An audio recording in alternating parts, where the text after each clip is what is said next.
पैसे लेकर वोट देने वाले बयान पर इलेक्शन कमीशन ने केजरीवाल के खिलाफ एफआईआर दर्ज करने का ऑर्डर दिया है।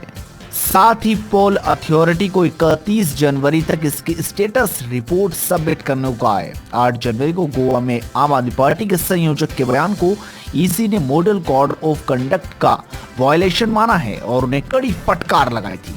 कुछ दिन पहले केजरीवाल ने सीईसी नसीम जैदी को लिखे लेटर में कहा कि उनका बयान चुनाव में करप्शन रोकने के लिए था और उन्हें आगे भी ऐसा कहने की इजाजत दी जाए।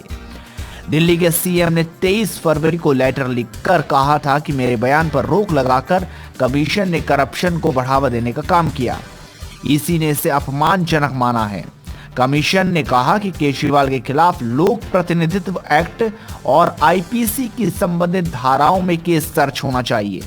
दिल्ली के सीएम और गोवा में इलेक्शन कैंपेन में आपका चेहरा होने के नाते उनसे उम्मीद थी कि वे आचार संहिता का पालन करते, वे दूसरों के लिए रोल मॉडल हैं, लेकिन ऐसा नहीं हुआ। कई बार कैंडिडेट से पैसे लेने के लिए उकसाने वाला बयान दिया।